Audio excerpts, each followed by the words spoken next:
Hey guys, Richard Older here, and welcome to the channel. Today we're going to take a look at 500 horsepower Junkyard big block Chevy combinations. Back in part 1, you can check it out. We started out at 400 horsepower and showed you how easy it was to make 400 horsepower with a big block Chevy. Obviously, pretty easy. We're stepping things up all the way 100 horsepower to the 500 horsepower mark, again, starting with Junkyard big block. So let's take a look at our 3 combos. First one, Nitrous. Next combination, heads, cam, and intake, and the final combination, more of a dedicated buildup, but they all started with a Junkyard big block.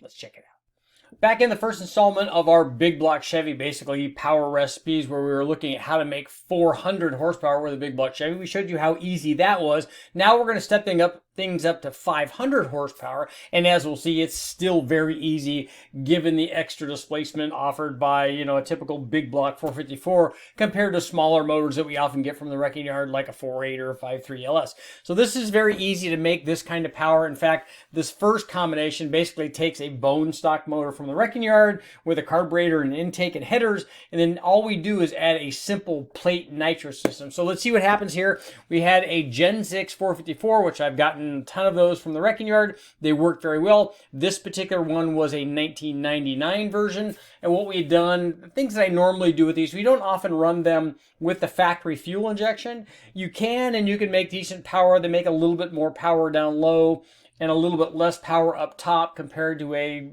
traditional dual plane intake manifold, the carburetor and the distributor when we run them on the engine dyno. And you can certainly do that. You can put big injectors on it and blow through, with the turbo if you wanted to keep it EFI. You also could do that with the turbo and blow through a blow-through carburetor. So either way, if you're going to do a turbo on an application like that, obviously cam and springs are a good idea if you're going to, before you add boost, and then you're definitely going to have to put bigger injectors in it. But all of that's possible. What we did was go to the wrecking yard, grab a Gen 6 454, and I did the same thing that I always do when we run these. We made sure that it had oil pressure, made sure that it had cranking compression, and then we put it up on the dyno, and we installed a dual plane intake manifold. In this case, it was a Performer RPM air gap. We installed a 750 Holley that had the Percy's adjustable jets way back when, and it was easy to adjust because it has an external screw. Basically, all you have to do is turn it in or out to rich and lean out the primary or the secondary circuit on the thing under wide open throttle. So it works really well. It's very easy, especially once you've already kind of zoomed in on where the jetting should be to start out with. And it's a good system, especially for the dyno, because you don't have to take the bowls off and do all that. But we ran that. We ran our 2¼ inch dyno headers. We had an MSD distributor. Otherwise, the motor stock cam, stock springs, stock standard oval port heads, because the Vortec motor, the Gen 6, has standard size oval port heads with small chambers on them. It has more compression and it makes more power than the previous Gen 5. And what we did was run this thing NA, and equipped as such, this combination produced 376 horsepower and 482 foot-pounds of torque. And this is pretty typical of these motors when we run them. I've run probably a dozen or more on the dyno, taking them from wrecking yards, and they might be down around 368, 370, and then as high as the mid 370s, depending on what kind of condition they're in. But this is pretty typical of what you could expect. Really good torque because it's designed obviously for a truck application, and then even a little bit more torque way down low for the long run or EFI intake manifold. But to improve the power output even more and to be able to have this combination reach or exceed our 500 horsepower mark, what we did was install a simple nitrous plate on it. In this case, the nitrous kit was actually an inexpensive NOS Sniper nitrous plate carbureted kit. Basically, all you have to do is unbolt the carburetor, take it off. You have to use a little bit longer studs. Those are included in the kit. You put the nitrous plate on, put the carburetor back on, and then we can adjust the jetting from 75 to 150 horsepower, I think. We ran a 62 nitrous jet and a 52 fuel jet. We had 5.5 pounds or 5.25 pounds of fuel pressure feeding the nitrous setup, because we weren't feeding it with the same lines that we were feeding the carburetor. It had a dedicated fuel feed from the dyno to the nitrous setup, and then also had the dual fuel feeds for the carburetor. We retarded the timing by 3 degrees on this application. Still ran it with 91 octane. Basically, we're just hitting our standard kind of carbureted big block with an extra shot of nitrous. And here's what happened with that jetting. We increased the peak power to 530 horsepower. Peak torque jumped up at the spike to 662 foot-pounds, but this thing exceeded 500 horsepower for a pretty good ways. I mean, right upon activation of the nitrous, carried all the way out to over 500 horsepower, just before 5,000 RPM. So if we were to hit this even earlier, like you could activate this thing down to 3,000 RPM and then you'd have even more torque. But 500 horsepower from a big block Chevy, simple as going to the wrecking yard, get a junkyard motor, we put a carburetor and intake manifold on it, and then adding a quick and easy nitrous plate, and away you go. Our next 500 horsepower example also starts with a Gen 6 454, although you could do it with other versions as well. This particular one made a little bit less power than the previous version, and this will be an interesting thing because I think I'm going to get some comments here.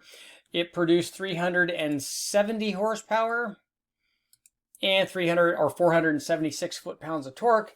And this one was run basically in the same manner: MSD distributor, Edelbrock RPM air gap intake manifold. It had a 650 carburetor instead of the 750, and it had the same long tube 2 1/4 inch headers. And so here's what the question is going to be. Well, Richard, this one makes a little bit less than the other one, both horsepower and torque. Do you think that that's because you used too small of a carburetor on this one? You used the 650 as opposed to the 750 that you ran on the other one. Well, since it also made more low speed power and made a little bit more top end power, the other combination had an improvement in both areas. This is not really carb related. More likely, it's the fact that these are just different motors that were treated differently, had different sealing. They're both wrecking yard motors. We don't know what kind of condition that they're in. But you guys, please make sure, make the comments. I think it's because you had too small of a carburetor on there, because I always like hearing that stuff. But basically, this was another just out of the wrecking yard motor, put up on the dyno, tuned it, ran it, and this is the power that it made. But what we did on this one is, instead of going simple and adding nitrous or maybe even boost, because 500 horsepower obviously would be very easy under boost, what we did is a heads cam intake on this. In fact, we did this one to prep it for the Big Bang competition, where we were going to run turbos on it. And here is the upgrade. You can see we picked up a lot of power. The power output went up to 502 horsepower. Peak torque was up to 491 foot-pounds. And you can see most of the gains came past 3,500 RPM. And what we did was add a pretty decent set of heads to this one. We had a set of Dart 275 oval port as cast heads. We put an Edelbrock Victor Jr. single plane intake manifold on it in place of the RPM air gap. Actually, we probably could have run the RPM air gap, and it might have been a little bit better combination in terms of torque production. We did have a bigger carburetor on it, so all the carburetor guys will be happy. We put an 850 Holley on it.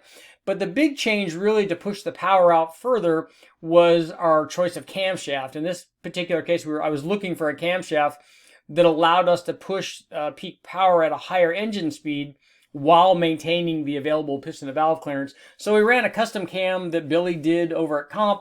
It was a 561 lift, 233, 239 degree duration split, but a fairly wide 118 degree lobe separation angle. It was run with as cast or cast 1.7 roller rockers on it too. But you can see 500 horsepower, heads, cam, and intake, not a problem. In fact, we've gone quite a bit over 500 with some of these things, depending on which camshaft you put in. And the limiting factor for these things a lot of times is the available piston to valve clearance that you have, because it's only, and especially if you change the heads from the stock head to an upgraded head that has even bigger valves, you're going to further limit your piston to valve clearance unless the valve drop on that head is different. So we'll get into all that on another video, but heads, cam, and intake, easy, 500 horsepower on a Junkyard 454.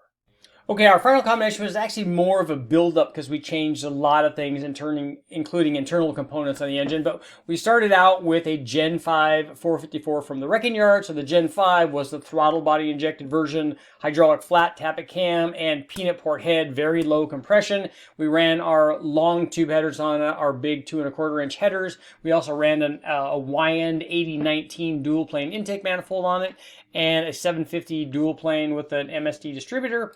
And run in this manner, our otherwise stock 92 throttle body injected motor with a carburetor produced 334 horsepower and 448 foot-pounds of torque.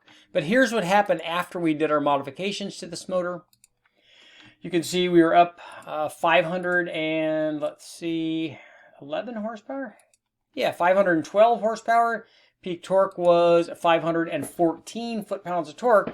And here's what we did to achieve this combination that exceeded 500 horsepower from our big block. We actually rebuilt the motor. We bored it 60 over. We put rods and pistons in it. The pistons were a 20cc dome. They had valve reliefs that allowed us to put enough camshaft in this thing. So we put a pretty good sized camshaft in it because we would be using it for cylinder head testing. We put an Extreme Energy 300 hydraulic roller from Comp in it. And so we obviously upgraded the lifters as well. The camshaft was a 560-580 lift, a 248 254 degree duration split at 110 degree lobe separation angle. We had aluminum roller rockers on it. We had an Edelbrock Victor Jr. and a 950 Holly run on this. As I said, later on we would be running more cylinder head and better cylinder heads to make more power. But this is what the combination did. And the interesting thing is that it was still equipped with the peanut port heads. So and we've seen other ones online too where they make even more, but it's possible to make even on a stock peanut port head. This one had a valve job and the head was right, set up with valve springs and stuff to run this much camshaft.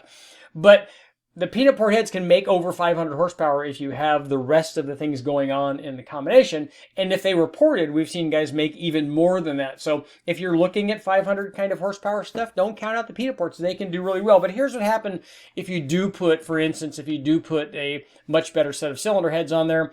This was an Airflow Research 265 head, and that pushed power up not over 500, but over 600. So 613 horsepower. Peak torque was up to 559 foot-pounds, and basically it was better everywhere than the stock peanut port heads. We loaded it down to 3,500. We didn't go lower than that, but I would expect the small port Airflow Research heads, and it flows better. I would expect it to make, as much or more power than the standard peanut ports basically everywhere. So let's get to our conclusion. Okay, guys, what did we learn from this little adventure trying to make 500 horsepower from our junkyard big block Chevys? Well, we learned the following thing. Back in part 1, we showed how easy it was to make 400 horsepower, and quite honestly, 500 horsepower isn't much of a stretch above that 400 number, especially when you're starting with 454 cubic inches. I mean, heck, that's only a little over 1.1 horsepower per cubic inch, and that's not a stellar output. It's very easy to do. But here's another important point, and this is one of the comments I get very often when I'm doing these videos. Hey, it's so easy to make 500 horsepower. Why are you even talking about that? Well, the reality is the vast majority of big blocks out there running around and driving in vehicles are actually either stock ones or mildly modified ones. I know we all like to read about the 1,000 or 2,000 or 3,000 horsepower, twin turbo massive big blocks that people are doing, but the reality is those are few and far between, and the vast majority of big blocks are driven around with people that are very mildly modified or even stock ones, and they're just looking to find out ways to improve that power output. So we have to cover those as well as the medium power levels, and then we can step up to the even higher horsepower. I'm Richard Holder. Make sure to like, share, subscribe, ring the bell. Check out the next installment. We're going up to 600 horsepower.